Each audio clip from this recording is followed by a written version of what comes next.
Hello! Est-ce que j'ouvre ce vlog alors que je dois partir dans moins de 10 minutes? Tout à fait.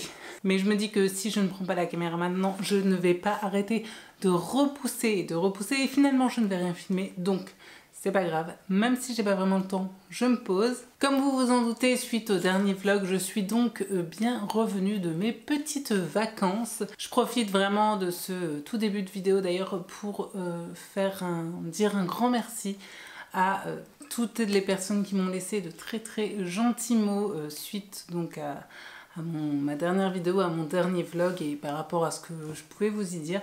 Donc voilà, vraiment merci pour votre soutien, merci.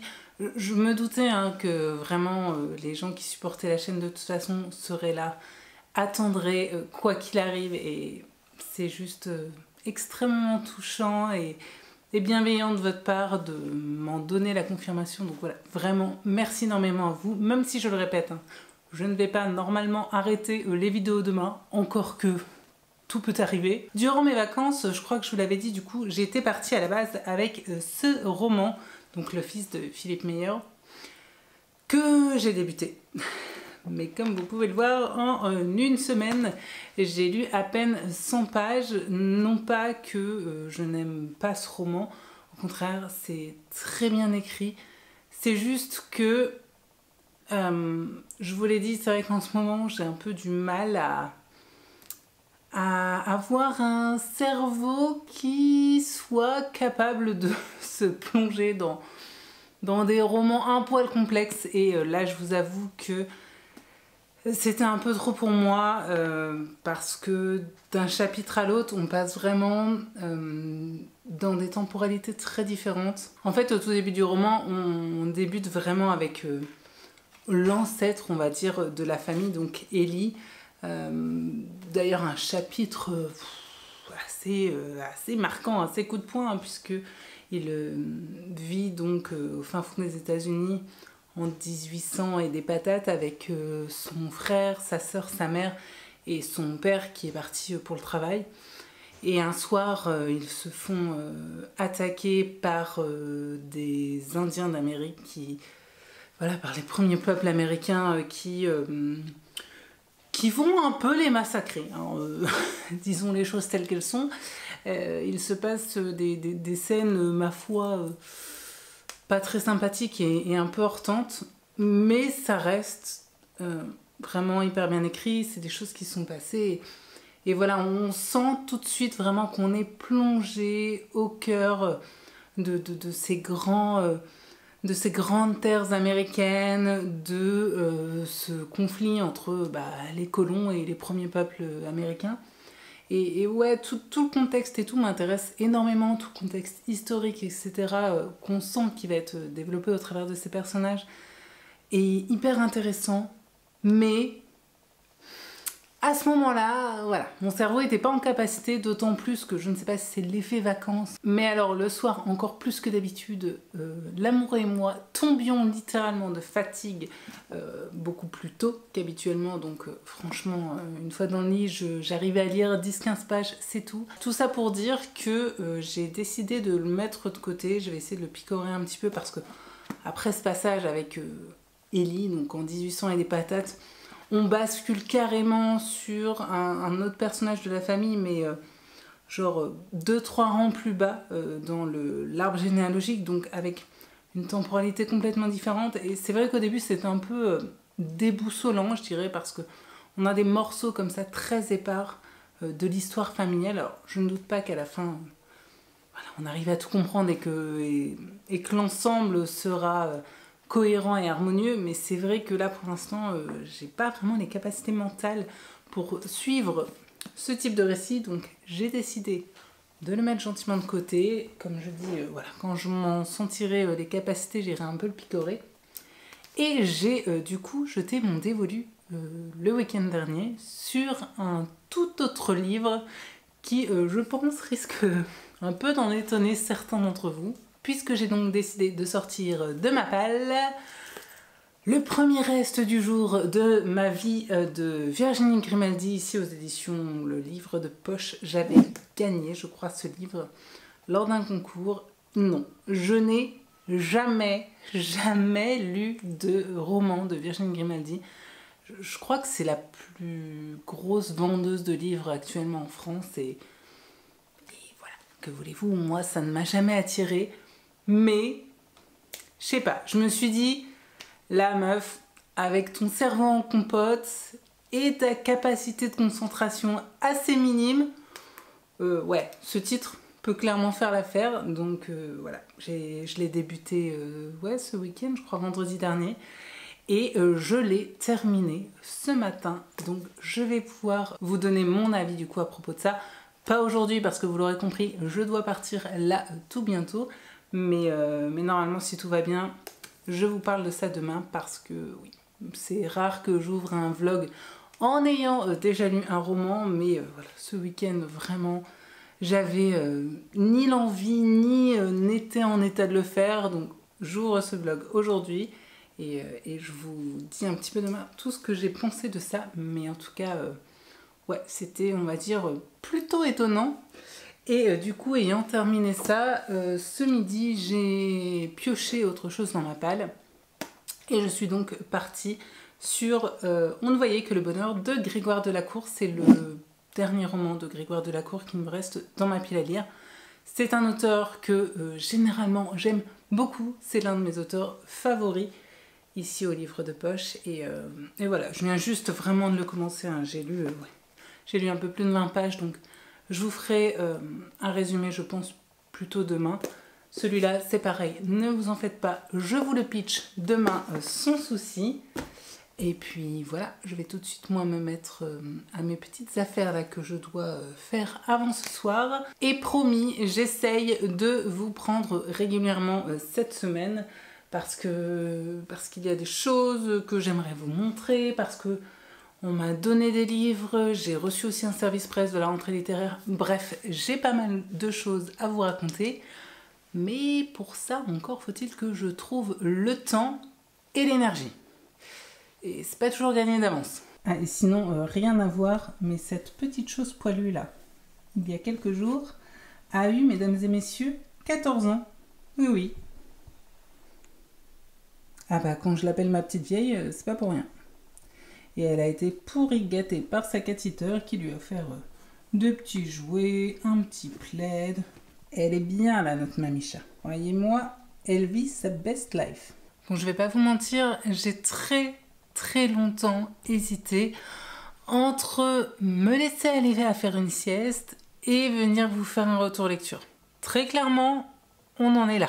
Mais comme je vous aime beaucoup et que j'ai pas encore envie de passer pour une booktubeuse en carton, j'ai rassemblé toute ma motivation et je me suis dit que j'allais dégainer la caméra. Il faut dire aussi que je viens de me taper une barre là en descendant de mes escaliers pour venir vous tourner cette petite séquence parce que je suis passée devant le miroir qui est sur ma porte d'entrée et j'ai tourné la tête, je me suis vue et comment vous dire que ma tenue du jour m'a fait l'effet de retourner un petit peu dans les années 2000. Écoutez, le plus simple, c'est encore que je vous montre. Voici donc l'objet de mon fou rire et de ma réflexion du jour. C'est que, hormis bien sûr ce ventre énorme dû à cette fin de grossesse, eh bien je me suis fait la réflexion que, bon bah, voilà quoi. Très clairement, la tenue que je porte aujourd'hui, je portais exactement la même lorsque j'avais 14 ans. C'est-à-dire il y a à peu près 20 ans. Qui a dit que devenir mère de famille faisait évoluer? En tout cas vestimentairement parlant, là tout de suite, c'est pas flagrant. Faut dire aussi que je suis présentement face à l'un des plus grands défis quotidiens, je pense, des femmes enceintes, c'est-à-dire trouver chaque jour des fringues dans lesquelles elle arrive encore à rentrer. Donc écoutez, on fait avec ce qu'on a. Bref, à la base, je n'étais pas là pour vous parler petit désagrément de Big Mama, mais bien pour vous faire du coup un retour enfin complet sur ma lecture de Le premier jour du reste de ma vie. Désolée, je n'arrive pas à retenir ce titre. Qui était donc, pour rappel, le tout premier roman que je lisais de Virginie Grimaldi. Alors pour vous pitcher un petit peu l'histoire rapidement, au tout début, on suit surtout Marie, qui est une femme de 40 ans, mariée à Rodolphe.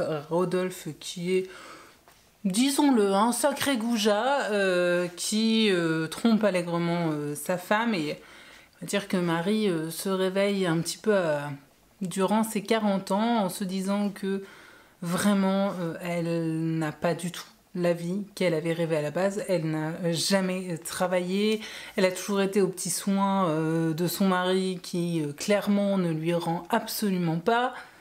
Bref, elle se fait littéralement chier dans sa vie, elle se dit mon Dieu, je n'ai absolument pas accompli tout ce que j'avais envie d'accomplir, et elle se dit que c'est le moment parfait pour claquer la porte, se barrer et faire enfin ce dont elle a toujours rêvé. Et pour cela, donc, quoi de mieux que de partir pour 100 jours sur une croisière tour du monde en solitaire, c'est comme ça qu'ils l'appellent en tout cas. Une croisière donc réservée à des personnes seules, donc interdit aux couples, des personnes qui ont envie de voyager tout en prenant du temps pour eux. Et donc rapidement au début de cette croisière, elle va se lier d'amitié avec 2 autres femmes, avec Anne qui est une femme d'une 60aine d'années, qui vient de se séparer on va dire de son mari, chose qu'elle vit plutôt mal, ainsi que de Camille qui elle est une jeune femme plutôt entre 25 et 30 ans, qui a un passé de jeune fille obèse qui a perdu énormément de poids, mais qui n'arrive toujours pas à passer le cap, on va dire, avec les hommes. En fait, elle aimerait énormément se mettre en couple avec un de ses collègues, mais elle se dit bah non, parce que je n'ai aucune expérience. En fait, elle n'a eu qu'un petit ami qui était en fait un mec qui clairement s'est foutu de sa tronche et l'a humilié. Autant dire que pour la confiance en soi, c'est pas ce qu'il y a de mieux. 3 femmes donc qui ont besoin de, chacune pour des raisons différentes, réapprendre à se connaître et surtout à s'aimer pour savoir un petit peu dans quelle direction vraiment elles ont envie de mener leur vie. Alors, j'avoue tout de suite que j'ai débuté cette lecture avec certains a priori en tête. Pour moi, c'est vrai que Virginie Grimaldi, en tout cas dans mon esprit sans le connaître, c'était du feel-good très grand public, un peu niais, dégoulinant à outrance, de bons sentiments et pas très recherché. Alors, on va pas se mentir, il y a effectivement tout de même un peu de ça. Oubliez les histoires avec de la profondeur, les plumes travaillées et ou très pointues, les personnages ultra originaux. En même temps, vous me direz, quand on débute un livre tel que celui-ci, très clairement, c'est pas ce qu'on vient y chercher. La couverture ainsi que le résumé sont assez parlants, je pense, pour savoir dès le départ dans quoi on met les pieds. Et justement, lorsque j'ai choisi ce livre dans ma bibliothèque, c'était parce que j'étais en recherche d'une lecture facile, divertissante, entraînante et pas prise de tête, tout simplement parce qu'à ce moment-là, je vous l'ai dit, je n'avais absolument pas la capacité mentale pour une lecture qui aurait été trop engageante. Et du coup, dans ces conditions, eh bien, je dois reconnaître que j'ai été très agréablement surprise par ce titre. Je suis certaine que la plupart d'entre vous ne s'attendaient pas à ce que je dise ça. Alors attention, ce n'est absolument pas un coup de cœur, ce n'est pas une auteure pour laquelle j'irai courir en librairie pour me procurer son dernier roman sorti, pas du tout. Mais en attendant, ça a tout à fait le job de me procurer une lecture, ou plutôt un moment de lecture qui soit sympa, décontractant et qui en plus de sa petite cerise sur le gâteau a su même par moments me faire sourire. Mais je vous avoue que j'aurais pas parié dessus. Comme je le disais, l'histoire elle est vraiment centrée sur 3 femmes qui vont profondément se lier d'amitié durant cette croisière de 3 mois. 3 femmes qui sont de générations très différentes, 3 femmes qui ont d'ailleurs toutes des raisons très différentes d'avoir eu envie de fuir leur vie quelque part. 3 femmes au caractère également très différent et qui pour autant vont rapidement réussir à créer une sorte d'alchimie comme ça assez palpable à laquelle en tant que lecteur on a bien envie de venir se mêler. En fait le premier jour du reste de ma vie c'est avant tout vraiment une petite histoire mignonnette d'amitié féminine, de lâcher prise et de rêves retrouvés aussi. C'est un roman qui parle de l'importance parfois de savoir se poser pour se recentrer sur soi afin de pouvoir repartir du bon pied, de savoir se réinventer au besoin et de ne pas avoir peur de faire table rase du passé si c'est vraiment la solution pour arriver à être enfin heureux et ce, à n'importe quel âge. Alors effectivement, c'est vraiment un roman feel good dans sa plus pure définition, c'est-à-dire que tout ce qui s'y passe globalement est assez mignon, cocasse et prête à sourire et même les passages qui se veulent un peu plus dramatiques entre guillemets ne le sont finalement pas tant que ça et on passe assez rapidement sur ces détails-là. C'est un roman qui peut vraiment être lu par tous avec beaucoup de facilité et même si je sais pertinemment que sur le long terme il ne m'en restera probablement rien, sur le moment il m'a vraiment apporté cette petite légèreté et ce petit rayon de lumière que personnellement en tout cas j'en attendais. Alors oui, c'est un peu bateau, d'ailleurs pardon pour le jeu de mots pourri qui n'était pas voulu. Oui, c'est un peu niais, oui, l'humour y est un peu potache, mais entre deux lectures lourdes et en plus de ça, dans le contexte social et sociétal que l'on vit, je pense un peu tous au quotidien, bah, je trouve que parfois, et ça peut paraître surprenant venant de ma part, mais c'est ce que je pense profondément, ça peut faire du bien, ce type de lecture qui nous permettent un peu de lâcher prise, de relativiser, de débrancher quelque part un peu son cerveau. Ce type d'histoire vraiment mignonnette, mais qui, j'ai trouvé, ne tombait pas non plus dans quelque chose de too much, dans le trop dégoulinant de sucre, vous voyez, parce que ça pour le coup je l'ai déjà dit, mais moi quand c'est vraiment trop de bons sentiments, de gna gna gna, de trop de niaiseries, ça a plutôt tendance pour le coup à me crisper. Ça n'engage que moi, mais en tout cas c'est ce que ça me procure. Au moins maintenant que j'ai lu ce roman, je comprends désormais beaucoup mieux pourquoi en France tout simplement Virginie Grimaldi vend ses romans par caisse entière. Alors très clairement, en tant que lectrice, personnellement, je sais que ça ne sera jamais le type de littérature et le type de roman vers lequel j'apprécierais le plus me tourner. Mais je sais désormais que c'est une auteure vers laquelle je pourrais aller lorsque j'aurais envie comme ça de trouver un peu de légèreté et de bienveillance tout en ayant tout de même quelque chose, je trouve, d'assez qualitatif, ou en tout cas qui ne tombe pas dans les défauts et les travers du feel-good classique, en tout cas du feel-good qui fait que personnellement j'ai tant de mal généralement à me tourner vers ce genre de littérature, ce feel-good justement un peu too much. Ce n'est donc clairement pas, je trouve, un roman incontournable, mais en attendant, dans le genre, je trouve qu'il fait parfaitement le job. Alors autant vous dire que là, avec la période estivale, c'est un roman que je trouve tout à fait indiqué pour être embarqué dans la valise durant les vacances. Donc voilà, en tout cas, moi, il m'a fait passer un chouette petit moment de lecture.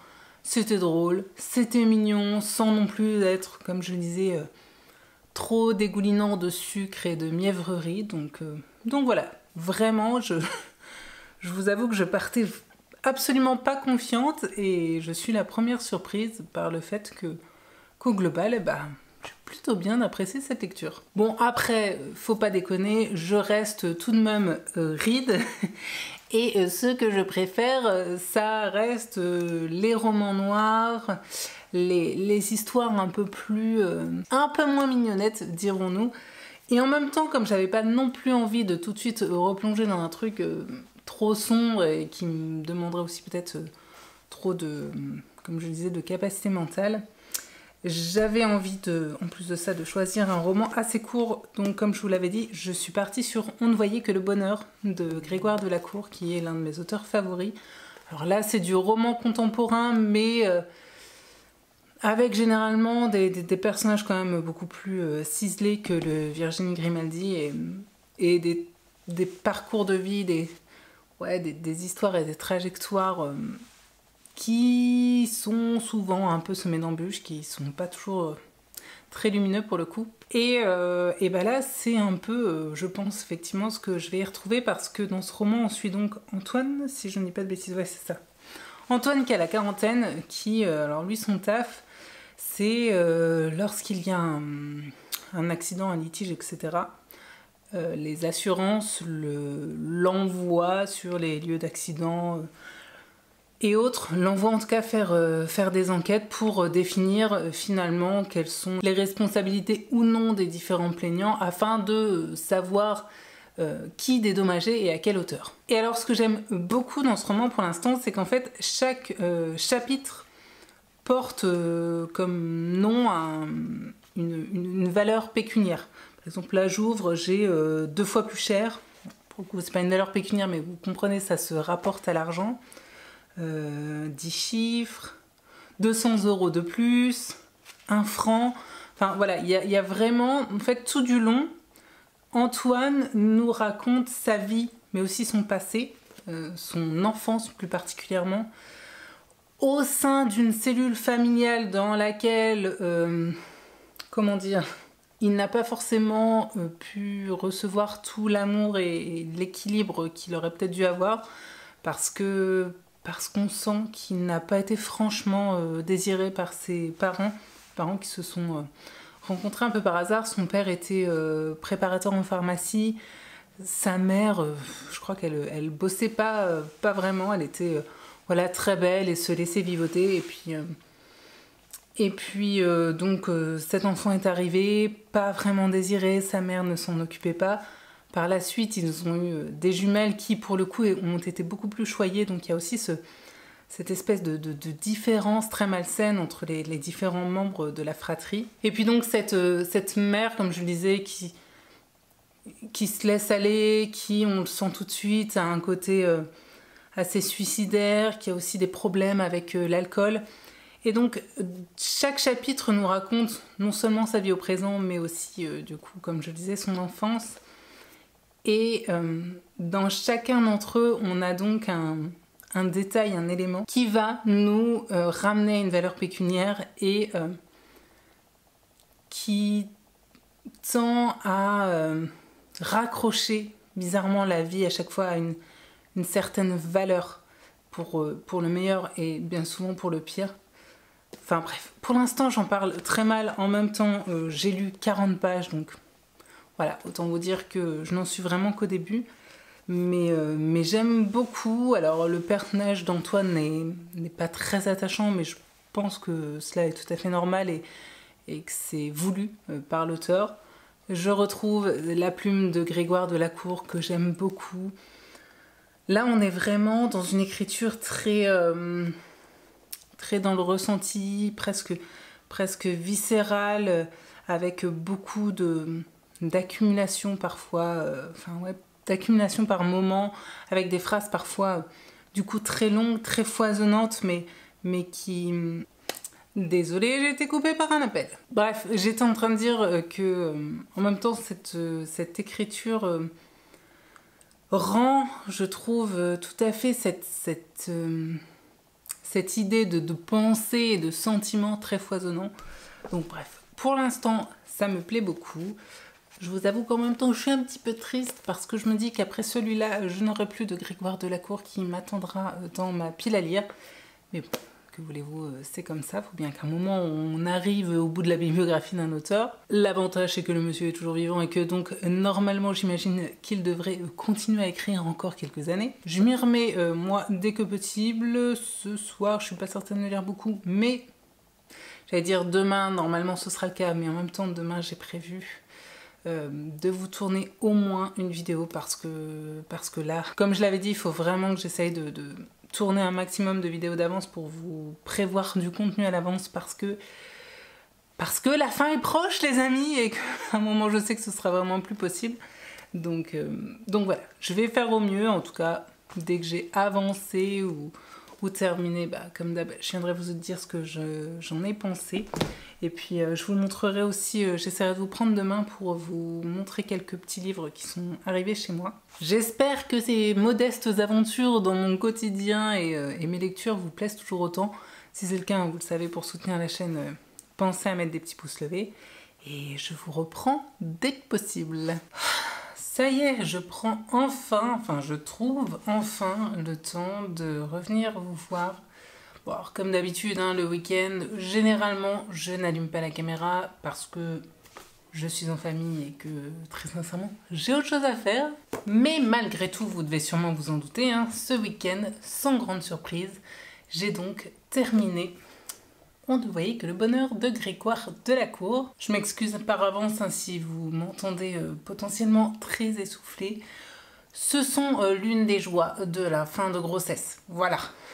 Je peux vraiment pas faire grand chose pour contrer ça. On ne voyait que le bonheur était donc le tout dernier roman qu'il me restait à lire de Grégoire Delacour. À part ça, j'ai tout lu de lui. Donc c'est vrai que j'étais à la fois impatiente et un peu triste de me lancer à l'assaut de ce roman. Et si j'ai tout de suite aimé replonger dans la plume de Grégoire Delacour, j'avoue qu'au début, j'ai tout de même eu un peu de mal avec le personnage d'Antoine, qui est donc, on va dire, notre personnage principal. Au premier abord, ce récit semble raconter à la première personne la vie d'Antoine, qui est aujourd'hui un quarantenaire expert en accidents, qui travaille donc pour des assurances, qui est absolument sans scrupule puisque son job c'est tout simplement de faire en sorte de verser le moins d'indemnités possible aux victimes, et qui hier était pour le coup un enfant pas vraiment désiré, entre deux parents qui ne s'aimaient pas réellement, et aîné également d'une fratrie dont ils se sentent totalement exclus. Autant dire qu'avec tout ça, l'ambiance n'est pas des plus joyeuses. Grégoire Delacour nous fait donc revivre, je dirais, nous fait vivre les souvenirs et les sentiments d'Antoine au travers d'une plume que j'ai trouvée très instinctive, souvent cinglante, avec des phrases assez courtes mais pour certaines vraiment très percutantes. Malgré tout, Antoine apparaît comme un personnage assez peu attachant, bien que l'on comprenne très rapidement que son enfance n'ait pas participé à l'attendrir, dirons-nous, loin de là. Comme il le dit d'ailleurs, je crois, à plusieurs reprises, il a poussé de travers parce qu'il a grandi sans amour.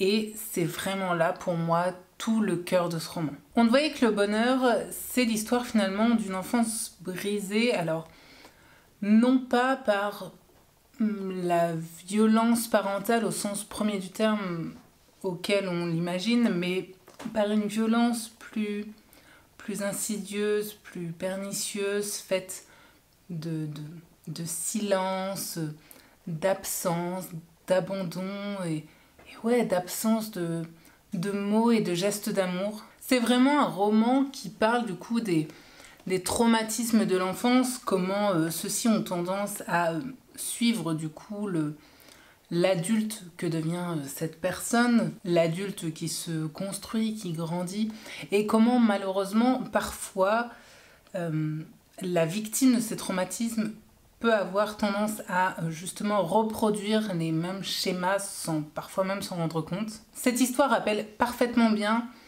qu'il ne faut pas minimiser les petites violences un peu invisibles du quotidien d'un enfant, et qui explique aussi comment et pourquoi parfois certaines tragédies vont avoir tendance à se reproduire dans certaines familles. Connaissant désormais le parcours personnel de l'auteur, ce qu'il a pu écrire et découvrir sur sa propre famille par la suite, j'ai vraiment eu ce sentiment que déjà à l'époque, parce que c'est un roman pour le coup assez vieux, il me semble que c'est vraiment l'un des premiers de sa bibliographie, que déjà à l'époque, ce texte est né d'une certaine résonance avec ses propres souvenirs, Alors il faut savoir que on voyait que le bonheur est finalement découpé en 3 parties distinctes.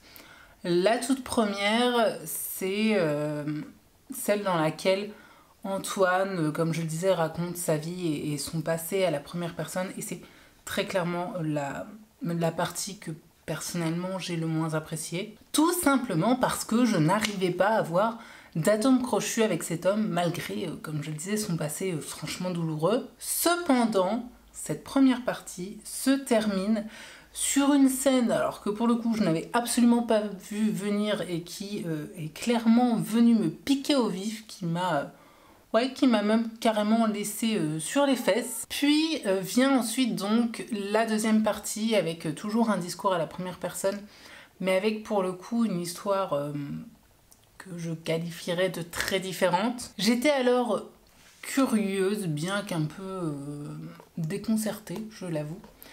Et j'ai commencé à me laisser porter vraiment par le récit et du coup à vraiment apprécier ce que je lisais. Et enfin arrive la troisième partie qui, elle, pour le coup, m'a fait l'effet un peu d'une petite gifle. Le narrateur change et apporte du coup un éclairage supplémentaire, un regard différent sur l'histoire, sur le passé, sur la reproduction aussi ou non des traumatismes. Et cette troisième partie est donc sans aucun doute possible clairement la partie que j'ai le plus préférée. Alors que ce titre avait débuté comme vraiment un roman contemporain, tout ce qu'il y a de plus classique, au final, à un moment, il bascule dans une sorte de presque roman noir, ouais, dans quelque chose de beaucoup plus sombre, comme une sorte de drame moderne dans lequel Grégoire de la Cour vient décortiquer les liens familiaux, les sentiments, la mémoire familiale aussi. Et si la première partie, qui fut une lecture un peu en demi-teinte pour ma part, ne m'aura pas permis de faire basculer ce roman dans la catégorie coup de cœur, l'auteur a su me surprendre et m'emmener là où franchement je ne m'attendais pas du tout à le trouver. De plus, il a su susciter en moi une large palette d'émotions et je vous le dis régulièrement, mais c'est vrai que personnellement c'est exactement ce que je recherche lorsque je me lance dans ce type de lecture, donc à ce niveau-là, parfait. Par contre, je tenais à le préciser, hein, ayez bien en tête que le titre et même la couverture peuvent être assez trompeurs et que contrairement à ce qu'on pourrait croire en voyant ça, c'est un titre que j'ai trouvé assez sombre, hein, avec un côté vraiment un peu plombant. Donc voilà, sachez-le juste avant de potentiellement le débuter.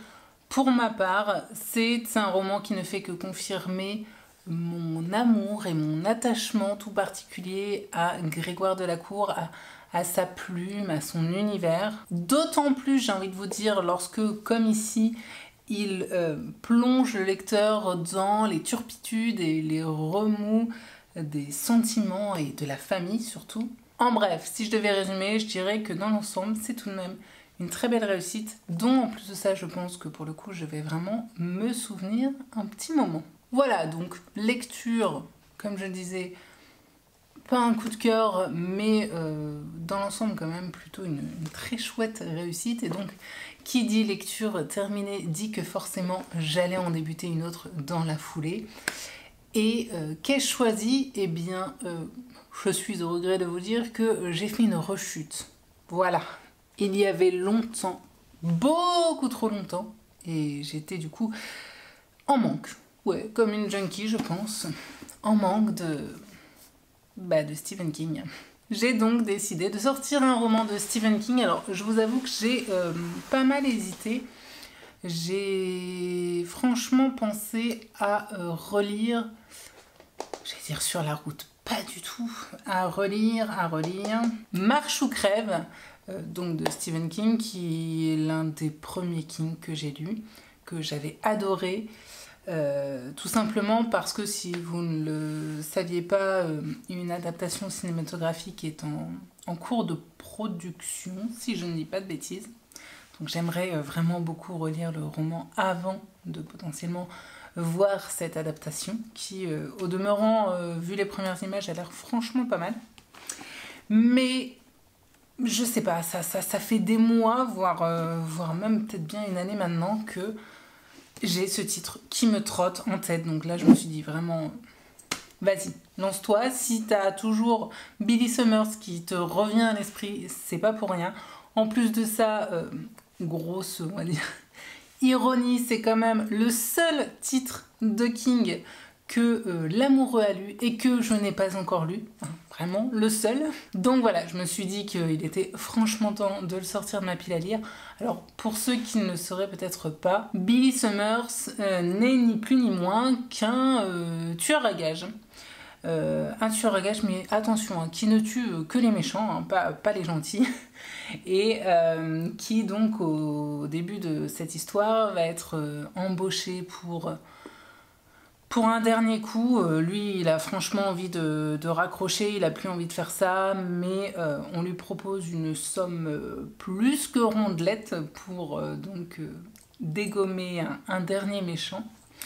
Sauf que avant de le dégommer, on comprend pas encore vraiment pourquoi, parce que vous voyez, je n'en suis vraiment qu'au début, mais il va devoir rester un certain temps dans un petit patelin avant de devoir dégommer ce monsieur.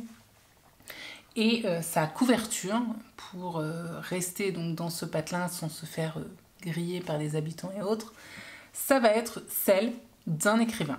Ce qui peut en plus de ça sembler assez paradoxal parce que Billy Summers, bien qu'il lise Zola et que voilà, qu'il soit somme toute loin d'être bête, a tendance justement à se faire passer, alors pas pour quelqu'un de totalement idiot, mais voilà, pour quelqu'un de très moyen, qui n'a pas forcément une grande culture et voilà, un peu bébête sur les bords, on va dire. Donc c'est assez surprenant quand on lui propose du coup de prendre ça comme couverture. Donc comme je le disais, voilà, j'en suis qu'à 40 pages, j'en suis vraiment qu'au tout début, mais bah c'est King quoi. Bah ouais. Il y a ce côté, je retourne à la maison, je retrouve tout de suite son... Je sais pas, sa façon de raconter, de créer ses personnages. Bizarrement, alors que c'est un tueur à gages, j'ai déjà un certain attachement envers Billy. Donc voilà, on verra bien ce que me réserve la suite. Mais j'ai donc décidé de me lancer à l'assaut de cette bricasse parce qu'on est sur plus de 700 pages quand même. Ouais, à peu près 715 pages. Donc clairement, normalement, celui-ci, je vais le traîner un petit peu. Encore que ça reste du King, donc c'est pas non plus exclu qu'à un moment... je me mette à fond dedans et que je le bouffe. Mais voilà donc ma nouvelle lecture. Je suis ravie de l'avoir enfin sortie et j'espère vraiment que ce sera un bon cru de King. Et je vous avoue que ouais, j'ai quand même certaines attentes parce que j'ai vu qu'il était très bien noté. Je sais que du coup, mon cher et tendre l'a beaucoup apprécié alors qu'à la base, c'est pas un fan de King comme moi du tout, ni un grand lecteur. Donc voilà, tout ça me laisse entrevoir normalement une très bonne lecture, mais voilà, comme d'habitude, j'essaye de ne pas mettre la barre trop, parce que quand je fais ça, j'ai tendance à être un peu déçue, donc je vais essayer de me laisser porter, de voir un petit peu où Billy va m'emmener, et puis voilà, j'essaierai peut-être de vous faire un point avant la fin, hein, peut-être à mi-lecture ou quoi, pour... vous donner déjà un petit peu mes ressentis et puis je vais continuer à vous embarquer avec moi dans mon quotidien et du coup dans mes lectures.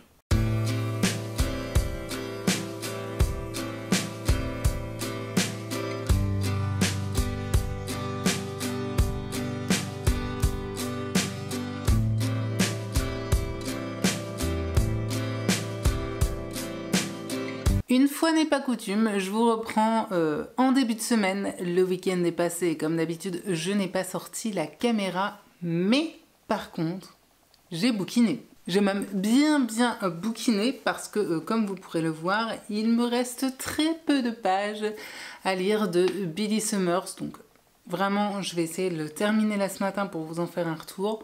Pour l'instant, j'aime beaucoup ce que je lis, mais j'attends tout de même de voir la toute fin, histoire de voir ce que King nous a concocté, savoir si on finit sur une une bonne note, dirons-nous, sur un « c'était bien, mais la fin aurait pu être mieux ». Bref, je vous en reparle du coup juste après, une fois que je l'aurai terminé. Si je vous reprenais ce matin, ce n'était pas à la base pour ça, mais pour faire une sorte de mini book haul, on va dire, parce que je n'ai pas prévu de vous faire un book haul dans les prochaines semaines du tout. Mais il fallait tout de même que je vous montre certains petits arrivages certains livres qui sont arrivés à la maison dernièrement. Alors je dis dernièrement, pour l'un c'est faux. Le premier que je vais donc vous présenter, il s'agit d'un service presse que j'ai reçu de nouveau de la maison d'édition Le Métayer. Je vous en ai pas parlé avant parce que ce roman, en fait, c'est un roman de la sortie littéraire. Il sort en librairie le 5 septembre. Vous comprenez pourquoi je ne voulais pas vous en parler trop tôt. Je l'ai reçu, si je dis pas de bêtises, fin juin peut-être. J'avais fait 2 demandes pour la rentrée littéraire, celui-ci et un autre. Normalement, je devrais recevoir le deuxième, mais pour l'instant, il n'est pas arrivé. Toujours est-il que je suis très contente déjà d'avoir celui-ci. Alors, je vais pas vous le chroniquer tout de suite parce que déjà, je ne l'ai pas encore lu et parce que, comme je le disais, il ne sort que le 5 septembre. Mais normalement, si tout se passe à peu près comme je l'ai prévu dans ma tête, il devrait faire l'objet d'une critique dans une vidéo, on va dire, update lecture un peu plus classique qui devrait sortir courant du mois d'août. Toujours est-il donc que, je vous ai même pas dit le titre et l'auteur, c'est donc L'éducation physique de Rosario Villarros. Née à Cordoue et vit à Madrid, c'est ça, donc une auteure espagnole. Généralement, j'aime plutôt bien la littérature espagnole, premier point qui m'a donné envie de découvrir ce livre.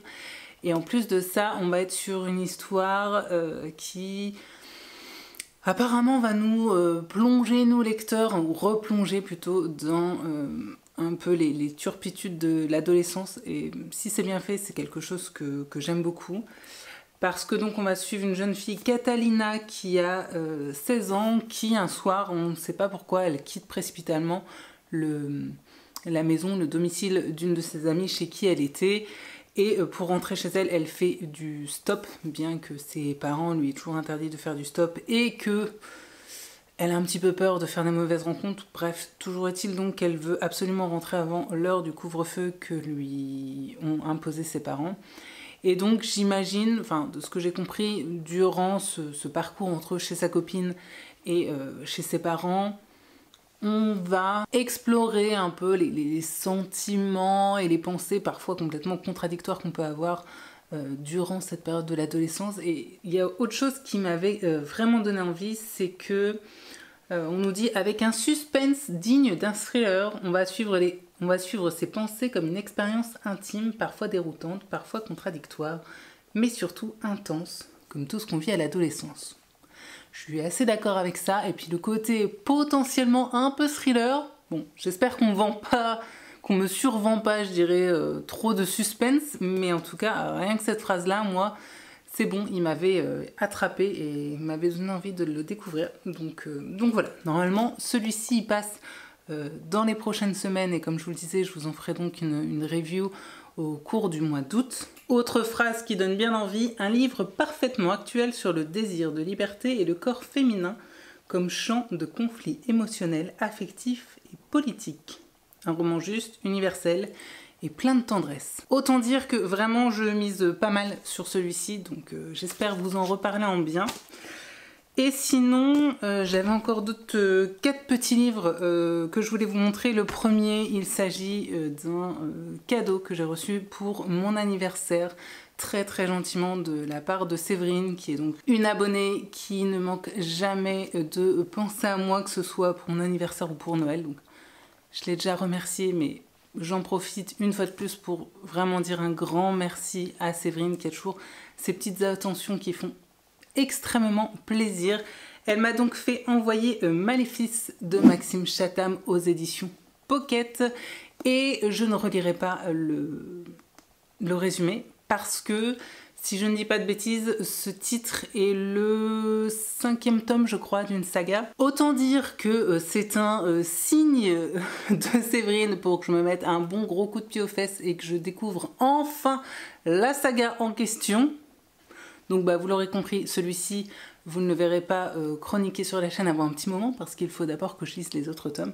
Mais en tout cas, je suis ravie de l'avoir en ma possession et une fois de plus, encore un énorme merci à toi Séverine. Et ensuite, mes beaux-parents ont très gentiment passé 3 bouquins qu'ils ont lus et qui m'intéressaient pour des raisons diverses et variées. Le premier, il s'agit donc de Le langage des choses cachées de Cécile Coulon qui est aux éditions L'Iconoclaste dans leur version poche. J'aime beaucoup d'ailleurs, enfin voilà, je les trouve très sympas là, ces versions très colorées comme ça.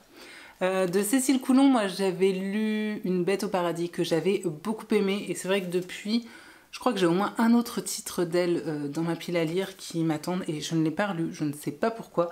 En plus de ça, ce sont généralement des livres assez courts, donc vraiment j'ai aucune excuse. Dans celui-ci, en plus de ça, on va suivre apparemment un jeune homme qui est guérisseur et qui une nuit va être appelé pour sauver un enfant. Il a une nuit pour sauver un enfant, mais il y a un truc un peu bizarre autour de lui. Sa mère lui a toujours dit « Ne laisse jamais de traces sur ton passage ». Il obéit toujours à sa mère, sauf cette nuit-là. Voilà, j'en sais pas plus, le résumé est hyper énigmatique, mais ça me va parfaitement. On est sur du... Ouais, on est sur grosso modo du 150 pages, donc celui-ci, il faut qu'il y passe rapidos. Ensuite, ils m'ont également passé le discours de Fabrice Caro aux éditions Folio. Je ne sais plus pourquoi j'avais entendu parler de ce titre. Je crois qu'il a dû être adapté en film, si je ne dis pas de bêtises. Il a peut-être remporté aussi un prix, je ne sais plus lequel. Bref, quand ils m'en ont parlé, ça a fait tilt dans ma tête et je me suis dit, ouais, pourquoi pas. J'ai jamais lu cet auteur. Là encore, c'est un titre assez court de 200 pages. Et si j'ai bien compris, ça va être vraiment... En fait, je l'imagine un peu écrit à la façon de... comment c'est ce film qui est à la base un livre? Le Prénom. Je ne sais pas si vous avez vu ce film Le Prénom, qui est vraiment... donc qui est à la base un livre, qui est vraiment écrit autour de joutes verbales entre plusieurs personnages. Et c'est vraiment comme ça que j'imagine le discours, puisque donc dans cette histoire, on va suivre pareil, un jeune homme qui est censé faire un discours durant le mariage de sa sœur, sauf qu'il vient de se faire larguer juste avant. Et voilà, et ça nous laisse sous-entendre effectivement pas mal de, pourquoi pas de quiproquos dû au discours de tout à chacun. Et j'imagine de situations un peu rocambolesques, voire ubuesques. Donc voilà, j'espère que ce sera bien écrit, bien tourné, que ce sera drôle et piquant à la fois. En tout cas, c'est ce que moi j'en attends. Et puis le tout dernier, alors là pour le coup, je vais me laisser porter parce que c'est un titre dont on a beaucoup entendu parler et des retours que j'ai entendus, c'est un peu soit ça passe, soit ça casse. Voilà, les gens adorent ou détestent, mais il n'y a pas vraiment de demi-mesure. Il s'agit donc de Mon mari de Maud Ventura, toujours donc cette édition poche de l'Iconoclaste. On est avec une femme qui a l'air un peu limite dirons-nous, qui a une relation apparemment avec son mari ouais, un peu bizarre. Elle a l'air très psychorigide sur certains points et en même temps très étouffante avec son mari. J'en sais pas plus, je sais qu'elle passe son temps à dire mon mari ceci, mon mari cela, et elle note tout ce que fait son mari. Je m'attends à une ambiance oppressante, un peu glauque et puis voilà, vraiment, comme je dis, je vais me laisser porter parce que je ne sais vraiment pas de quel côté de la balance je vais me situer, mais je sais que j'en ai beaucoup entendu parler depuis sa sortie en grand format. Donc voilà, je me suis dit que c'était l'occasion, pourquoi pas, de le découvrir moi aussi, sachant que là encore, on est sur ouais, un peu plus de 250 pages, donc normalement... Si j'accroche avec l'écriture et un minimum avec l'histoire, pareil, celui-ci devrait y passer assez rapidement. Bon, sur ce, je vais donc aller me replonger dans Billy Summers. Je vais donc le terminer. J'espère me délecter de la fin. Et puis, bah, dès que c'est fait, dès que c'est terminé, je reviens vous en parler. Ça y est. Qui est-ce qui a terminé Billy Summers? C'est Pipi. Et voici donc, je vous le dis tout de suite, il n'y a pas de suspense, encore une lecture qui vraiment confirme que Stephen King est mon auteur favori. Voilà, il n'y a pas à tergiverser. Alors, je sais que certains lecteurs regrettent parfois peut-être le King des débuts qui était beaucoup plus sanglant, je dirais, et berçant dans le fantastique, mais à titre personnel, c'est vrai que j'aime beaucoup l'évolution de Stephen King depuis maintenant une bonne décennie, dirons-nous, parce que s'il est vrai que son côté, sa touche fantastique a tendance de plus en plus à s'effacer, bien qu'elle revienne parfois clairement, par exemple, dans Contes de fées, que je n'ai pas encore lu, mais je sais qu'il y a une grosse dose de fantastique.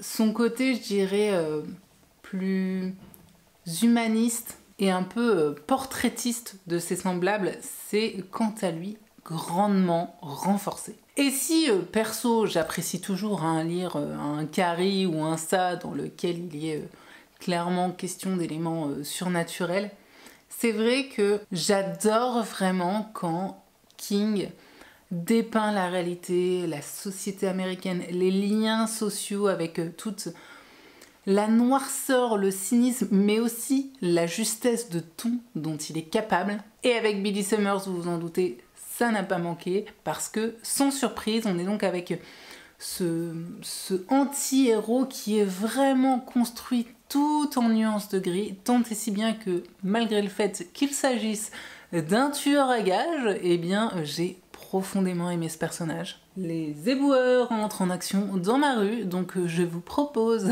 une petite intermède le temps qu'il passe, histoire de ne pas avoir tous les bruits un peu dérangeants, et je vous reprends juste après. Cette petite intermède douceur vous est offerte par Mamie Suzy, qui a fêté il y a peu ses 14 ans. Non, oui. Écoutez-moi ces petits ronrons. Quelque chose à ajouter, mademoiselle? Enfin, madame, du coup, devrais-je dire. Non, je crois qu'elle a juste envie qu'on l'admire. Le récit donc du passé de Billy sous forme de récit fictif, parce que pour rappel donc c'est sa couverture, parce que le temps qu'ils doivent attendre que sa cible arrive là où il est censé la dégommer, il se fait donc passer pour un écrivain et il se met à écrire un récit soi-disant fictif, mais en fait extrêmement inspiré de sa propre vie.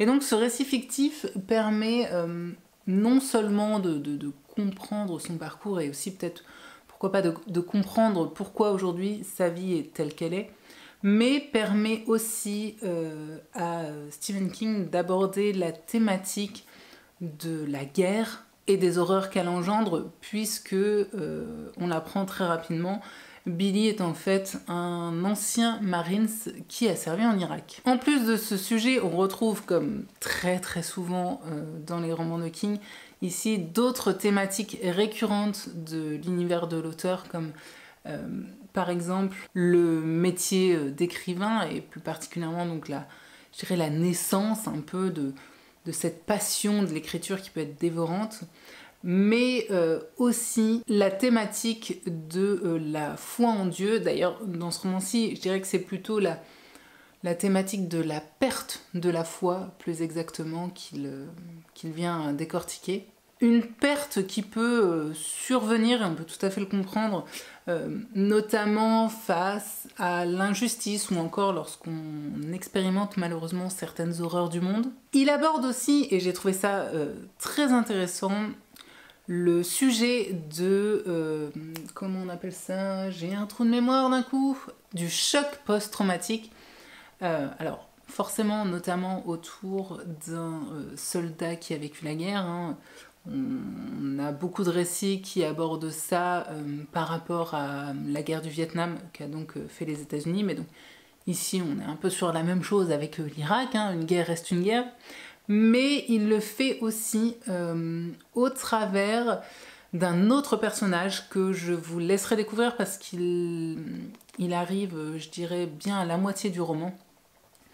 Un personnage qui, lui, pour le coup, va vivre un événement complètement traumatique dans sa vie lambda de tous les jours. Parce que oui, hein, je ne m'y attendais absolument pas, mais j'ai presque envie de dire que ce roman est divisé en deux parties, parce qu'à arrivé à la moitié donc, du récit, l'histoire bascule, alors je vais pas dire dans quelque chose de complètement différent, mais bascule avec l'entrée en matière d'un nouveau personnage, d'une nouvelle dynamique que je n'attendais pas du tout. Le roman prend donc une autre tournure et personnellement j'ai beaucoup aimé ce parti pris. Non seulement cette seconde moitié permet du coup de développer d'autres thématiques qui s'articulent parfaitement avec celle de la première partie, mais en plus de ça, elle permet de faire naître une très belle relation entre donc Billy Summers et cet autre personnage